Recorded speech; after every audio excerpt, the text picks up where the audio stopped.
वह कौन सी चीज़ आपके जीवन में है जो आपकी उन्नति में बाधा बनी हुई है, आपको मंजिल तक नहीं पहुंचने देती, आपका जीवन अस्त व्यस्त कर रही है, आप परेशान रहते हैं, आपका कोई भी काम नहीं होता है, आप तनावग्रस्त रहते हैं, डिप्रेशन में चले जाते हैं।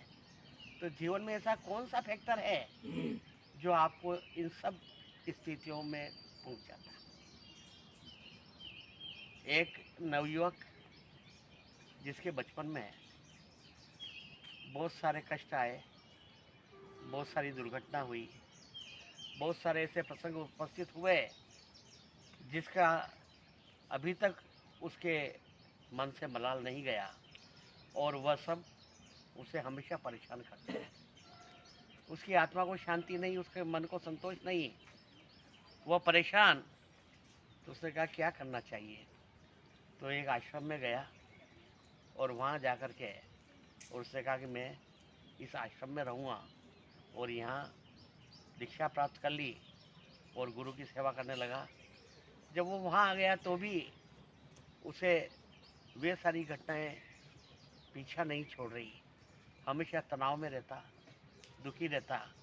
उसने कहा अपने गुरु से कि मैं यहाँ आश्रम में आ गया हूँ, सब छोड़ दिया मैंने, उसके बाद में भी मुझे ये इस तरह से परेशानियाँ क्यों हो रही है? तब गुरु ने कहा कि मेरे पास तो इसका कोई उत्तर है नहीं, पर हमारे सबसे बड़े गुरु, वो जो इस पहाड़ की चोटी के ऊपर एक छोटी सी झोपड़ी बना के रहते हैं, वो हो सकता है कि तुम्हारी समस्या का निदान कर सके, तुम उनके पास जाओ। तो वो वहाँ गया, उसने कहा मैं आज ही जाना चाहता हूँ। पहुँच गया, पहाड़ चढ़ के झोपड़ी में जैसे ही प्रवेश किया तो देखा गुरुदेव ध्यान मग्न थे। कुछ देर इंतजार किया, गुरु का ध्यान टूटा। उसने जाकर के अपनी सारी परेशानियाँ बताई। तब गुरु ने कहा ठीक है, अपन ऐसा करते हैं कि आज इस घाटी के नीचे एक गांव है, वहाँ एक भक्त ने मुझे भोजन में बुलाया है, तुम भी मेरे साथ चलो, वहाँ चल के साथ में भोजन करेंगे। दोनों जैसे चलने के लिए तैयार हुए। तब गुरु ने कहा कि ये देखो, ये एक पत्थर पड़ा हुआ है, इसको कंधे पे उठा लो, रख लो अपने पास। अब वो गुरु तो बहुत वृद्ध थे और बहुत कमज़ोर थे, क्षीणकाय थे। वो तो फटाफट उस पहाड़ की घाटी को उतर गए, पर वो नवयुवक उस बहुत बड़े पत्थर को कंधे पर उठा करके जब चलने लगा, तब उससे चला भी नहीं जा रहा, उतरा भी नहीं जा रहा। बार बार वो इस स्थिति में आ गया कि वो गिरे, पड़े, मरे। गुरु तो नीचे उतर करके बैठ गए, प्रतीक्षा करने लगे शिष्य की। पर वो शिष्य बहुत देर बाद में पहुंचा और कहा कि गुरुदेव, आपने ये मुझे क्या परेशानी सौंप दी? मैं तो मरते मरते बचा, और मैं इसको कैसे लेकर के आया है, मेरा जीव जानता है। तब गुरुदेव ने कहा था, मैंने कहा इसको रख लो, तुम जब चाहते हैं कि तुमसे नहीं उठा जा रहा था, इसको फेंक देते, इसको तुम यहाँ तक उठा करके क्यों लाए? तुमको मैंने यहाँ तक उठा कर लाने की थोड़ी कहा था। तो क्या फिर कि जब भी ये भार तुम्हारे से सहन नहीं हो, तब इसको फेंक देना चाहिए, इसको जीवन भर उठा के घूमने की जरूरत नहीं है। तो ये तेरी परेशानियों का कारण ये जो है, उसका हल ये है कि तेने अपने भूत को, अपने अतीत को अपने कंधे पे बिठा रखा है और उसी का ध्यान हमेशा करता रहता है, भविष्य की तरफ देखता ही नहीं है, हमेशा भूत की ओर ही देख रहा है।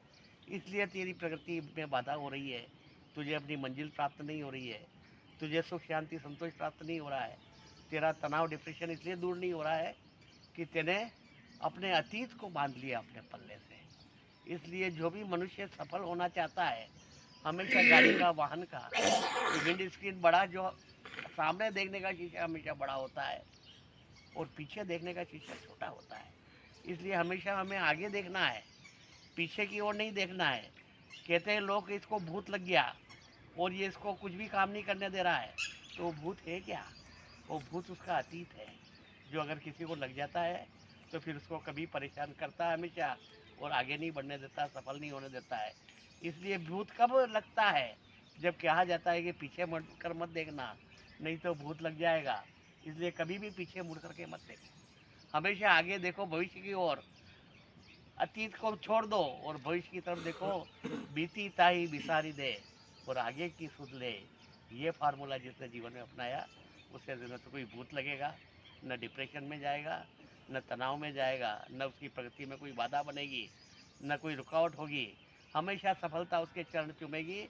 सिर्फ एक काम करना है कि हमें हमारे अतीत को भूल जाना है और भविष्य की ओर देखना है, क्योंकि हमारा जीवन हमारा भविष्य बनाता है और अतीत हमारे जीवन को नरक बना देता है।